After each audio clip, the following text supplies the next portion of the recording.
Bonjour Jean-Paul Fitoussi. Bonjour. Vous êtes économiste, ancien président de l'OFCE. Vous travaillez depuis 2008 avec Joseph Stiglitz à Amartya Sen sur les mesures du bien-être alternatives au PIB. Et après avoir été chargé de coordonner avec vos deux confrères la commission sur la mesure des performances économiques et du progrès social instituée alors par le président Nicolas Sarkozy, vous continuez aujourd'hui vos travaux. Alors où en est-on aujourd'hui? Est-ce que les économistes prennent mieux en compte ce qui compte au-delà des chiffres du PIB? Si vous voulez, le problème est similaire à ce que l'on a vu jusqu'à présent. Les économistes, oui.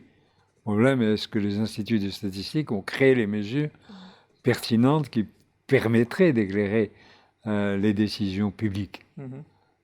Pour l'instant, c'est un travail de longue haleine et qu'on continue de faire avec la coopération de beaucoup d'instituts nationaux et d'instituts statistiques nationaux et d'instituts statistiques internationaux dans le cadre d'une commission cette fois-ci Stiglitz-Fitoussi, qui est abritée par l'OCDE. Et cette commission vient de publier son rapport, mais la question est du même type que celle que l'on a posée dans nos précédentes émissions. Elle est de savoir quelle est l'action qui convient le mieux au contexte actuel. Alors, évidemment, si on ne mesure pas la variable sur laquelle on veut agir, ben on n'aura aucune action. Et nous disons dans nos travaux que ce que nous mesurons détermine ce que nous faisons. Bon. Est-ce que vous entrevoyez un moment où on fera autant attention à une sorte de PIB du bien-être écologique, social, humain? C'est pas humain, PIB du bien-être, qu'au PIB du trimestre dernier? Des choses, je vais être très pédagogique là-dessus, parce qu'il y a trop de fumée autour. D'accord. Hein, avec Greta, qui en a mis une couche encore, bon, il y a trop de fumée autour. Bon, je dis voilà la politique européenne. La politique européenne essaye de relancer la croissance européenne parce qu'elle pense sincèrement, hein, je le dis, que la baisse du déficit public est un préalable au retour de la croissance et la baisse de la dette publique est un préalable au retour de la croissance. Et elle utilise des actions pour rendre la dette publique soutenable. Soutenable. Soutenable, ça veut dire durable, qui ne crée pas de crise financière, etc. Soutenable dans le domaine financier. dans le domaine de l'ensemble de l'économie et de la société, c'est-à-dire du système dans lequel nous nous trouvons, a une toute autre signification. Soutenable, ça signifie pas seulement qu'en réalité, que nous rendons l'ensemble de la production de richesse et de la capacité de production de richesse soutenable dans le long terme pour satisfaire les générations futures, au moins autant que nous en avons bénéficié. Ça veut dire écologique, soutenable écologiquement, socialement aussi, quoi. Et oui, parce que, si vous voulez, le problème, si on a un bilan de la richesse des nations, bon, on va avoir au passif la dette. Bon. Et puis on s'apercevra que la dette, elle se restreindra parce qu'il y a des croisements entre ceux qui la détiennent et ceux qui la doivent, n'est-ce pas, au sein du même pays. Mais enfin, il y a la dette. Et puis, à l'actif, il y a le capital. Et le capital, c'est quoi? Il y a les éléments intangibles du capital. Le premier, c'est l'adhésion à la démocratie. Le deuxième élément, c'est le capital économique tel qu'on le connaît, qu'il soit privé ou public.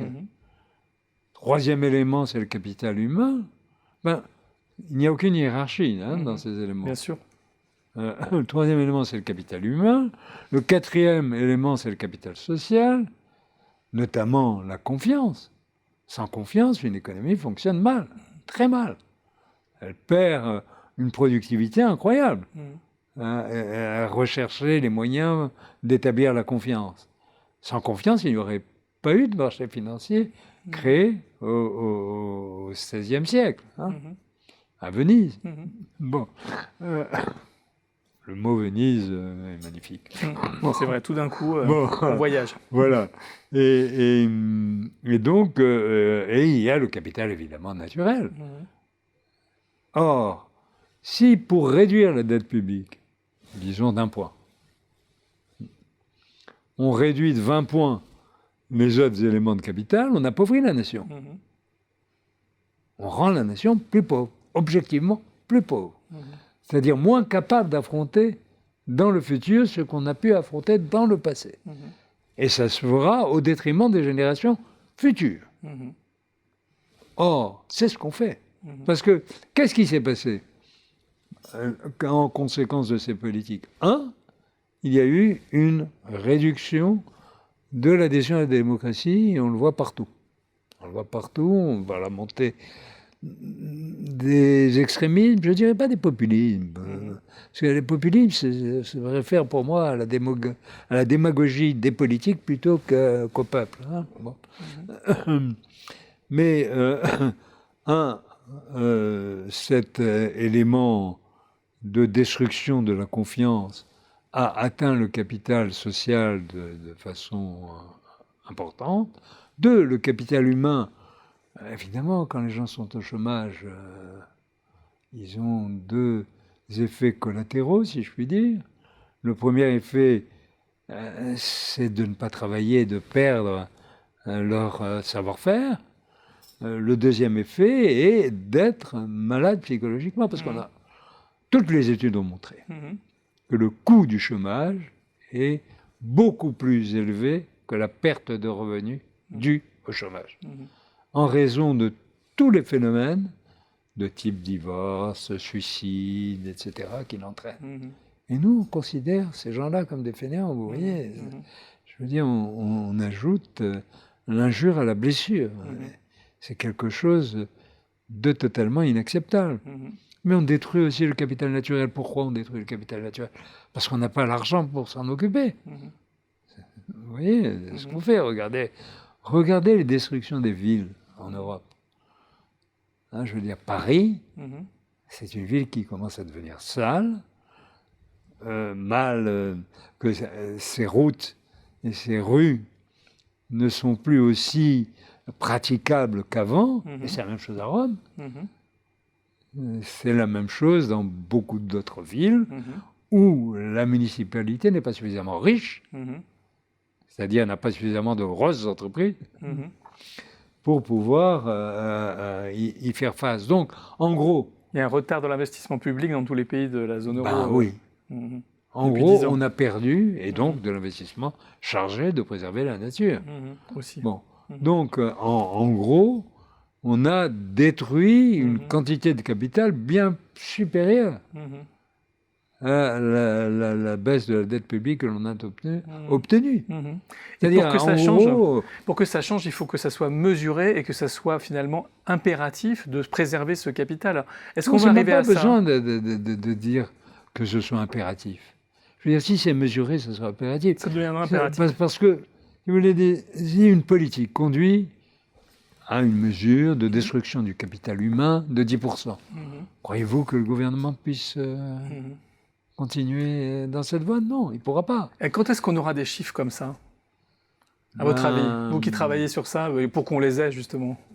On commence à en avoir sur les inégalités, parce que les inégalités aussi, c'est un moyen fondamental de truquer les chiffres, si je puis dire, parce qu'il n'y a pas de croissance, il y a des croissances très différentes selon les individus. Et le taux de croissance est une moyenne, et personne ne se reconnaît dans une moyenne. Elle concerne certains et pas d'autres. Mais dès le moment où on a la mesure, l'action publique suivra. Et donc dans les prochaines années, parce on peut espérer... Parce qu'autrement, ne rien faire quand on voit une destruction de capital humain, ne rien faire quand on voit une destruction du capital social, ne rien faire lorsqu'on voit une destruction du capital politique, ça posera des problèmes politiques. Ça apparaîtra de façon évidente grâce au système de mesures mis en place. Merci beaucoup Jean-Paul Fitoussi d'être venu nous en parler. Je vous en prie.